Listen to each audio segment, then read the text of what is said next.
Okay, this is about presentation now. Okay, what previously we're talking about the big clients and the small clients. How do you know your big clients and small clients? As like I told you before, everybody is a prospective big client till the client does not pay you or is not willing to pay you your desired minimum level for your design. You categorize that client as a big client. Now, presentation. If a client should give you a work on logo design now, or your client wants to design a logo design, or you want to bill that client a reasonable amount of money, you don't just tell the client you just design logo. No, you tell the client you design logo and you design brand identity. The client needs a brand identity. That is to say, if I'm designing your logo, I'm going to design your brand guidelines, like how your logo is going to look on letterhead, on clothes. I'm going to design your business card for you. I'm going to design your ID card. I'm going to, because this is how big brands do it. I'm going to give you a color scheme, or I'm going to show you how the logo is going to across different variations. You understand? You arrange these services that you're going to offer to this client, and this client sees a big picture of designing a logo. And once you are calling that money 100 to 200,000, it won't look big in his or her eye. That if he's able to afford you, if he's convinced, he will pay for it straight up. Than you say you design just a single logo and you expect a client to pay you that high for it. No, it doesn't really work that way. You need to show that what this client, you need to show the client that you are going to create value for his for his or her brand. Okay, the next one is attitude towards work, and this is a very great one, and this is what most designers miss up. Your skills don't keep you going. It's not enough, and the number of clients you've worked with is not enough. It's your attitude towards work. A lot of us are guilty of this. Even me, I'm still guilty of this. We are trying to work on it. The good thing is that we are aware it's a problem. Now, your attitude towards work means that delivering work on time, working professional, picking your calls at at every given point in time, at the time you work on a particular project, you need to carry the client along. Most people don't know this. You need to carry your client along. If you are designing, though you already know what to do, you are the you are the professional person at the other end. You, especially brand identity, you don't just do what's on your mind. If you are trying to do what you feel best for the client, you make sure you carry the client along. You make sure you consider the client's opinion, not necessarily meaning that you want to make use of the opinion, but you just want to let the client know that your opinion matters. And there's a way you present things to the client that the client will start thinking your direction and start giving you some good insights on how the project should be at the line or at the rate at which you reason as well. So the client opinions really matters along the way, as well as of every project. Attitude towards work is very paramount to getting good gigs, maintaining good clients, and keeping long relationship as a designer. I just talked about keeping good clients. Yeah, keeping good clients. Once you have these big clients, you can see if you have big clients, you work less, you earn more. This gives you time to be more creative. This gives you time to go back to the initial positioning you were when you wanted to start as a designer, when you chance to learn new things, because it will get to a point whereby you have so many clients paying little money and you are always trying to catch up with projects. At the end of the day, you achieve creative block. You will not be creative. No, but if you should position yourself where, as we talked about this earlier on, to getting the big client, you find out that you work less, you work better, you work more creative. You understand? How do you keep these clients? Once you get these clients, you check up on them on some occasions. You check up on them. You try to make a list during your during special occasions, during festive seasons, during like December and whatever. You reach out to these clients. How is business going? Won't you need some promotional materials for this festive season? Won't you need some stuff for Black Friday? You understand? Some you may even decide to do it free for them. Like I now during December period, I'll just check out all my reasonable clients or all my clients I think they've tried or giving me good referrals. I just take up their logos and try to put up a season greetings for them and put this Christmas cap head on the logos and wishing all their, depending on what the business is into, I'll type a very short key message and just send it to the client. Those things, wow, those clients were like, wow, this client, this designer knows still recalls our relation, as in still holds our relationship at a high esteem.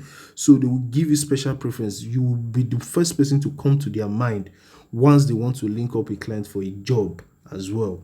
Okay, now I know this class basically it's all about pricing and getting these good gigs. Now, though we've talked about how to position yourself in a position whereby you are ready to get these good gigs. Now, you need to have a rate card.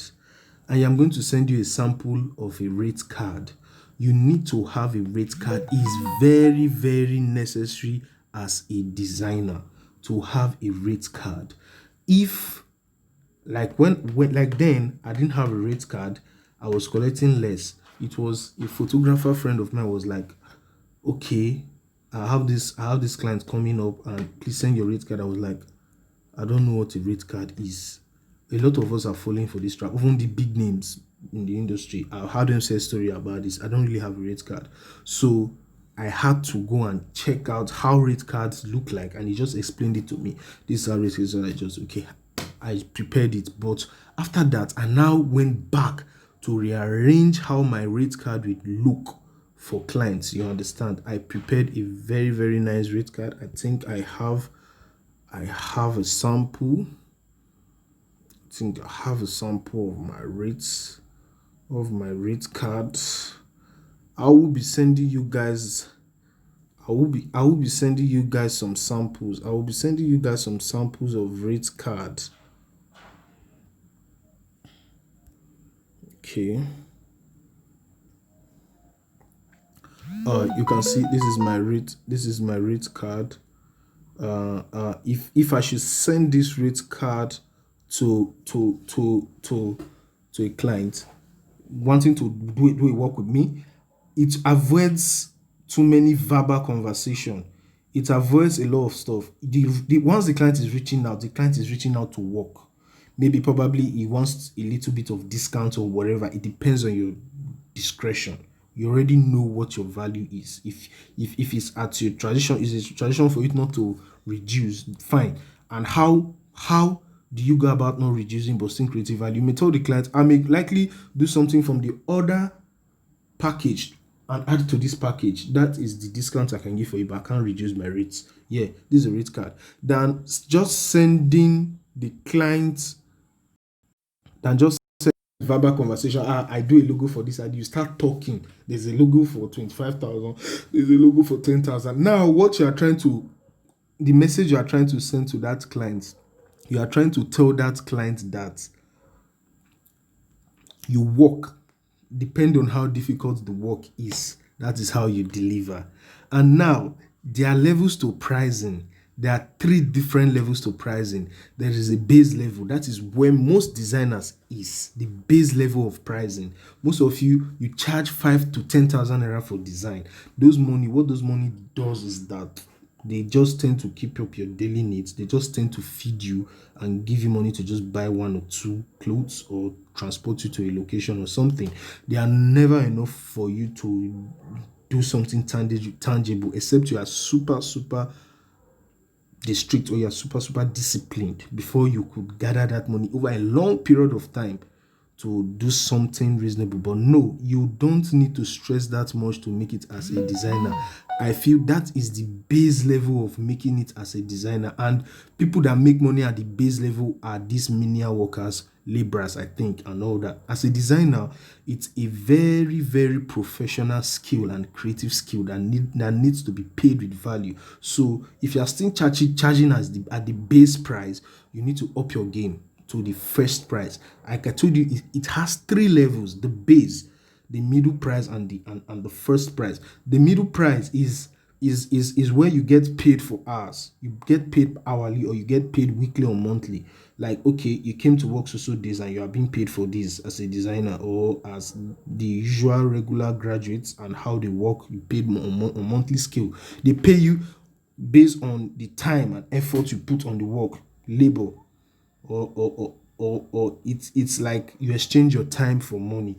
And I won't want to settle for that as a creative. So I'm going to go to the top pyramid. The first, that is the number one, being paid for value. Like it may likely take you 3 days to make up a logo when you initially started, and they were paying you 3,000 naira. But right now, it may take you less time. It may even take you 15 minutes to come up with a good logo, because you've been doing this over time, and they are paying you 200k. So it doesn't mean that, it took me 3 days, then they were paying me 5,000 naira. Now it's taking me 15 minutes. I should be collecting 500 naira. It doesn't work like that. It doesn't work like that. You are being paid for your value. Creative pricing has no definite price.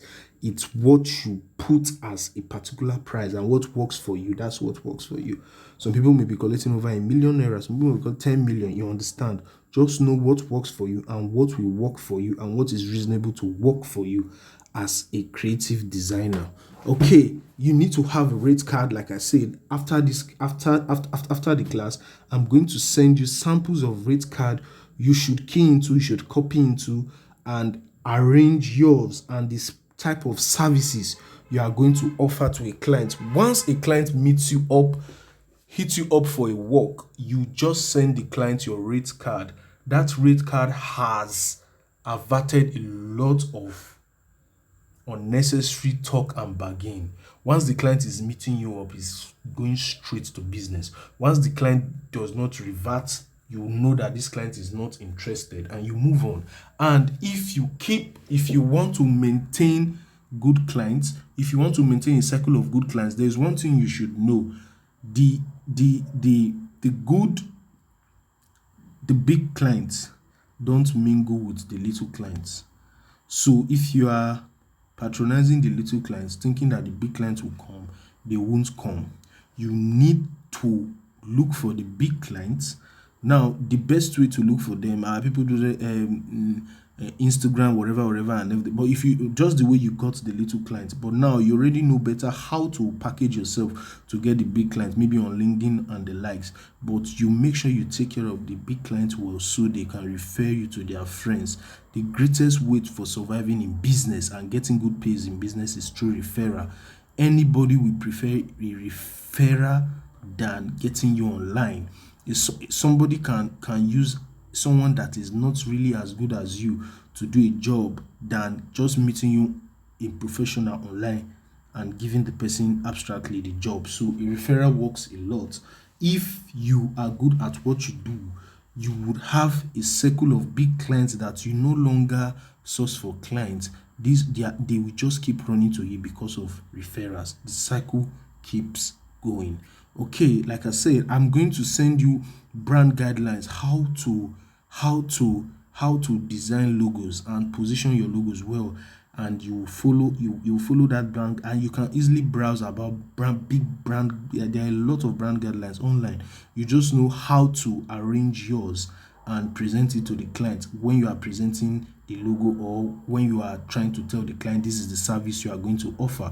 Then the rate card, I'm going to send you a PDF rate card on how your rate card should look when you send it to a client, and the client isn't going to bargain much. It just goes straight to the point, or it's not going to patronize you at all.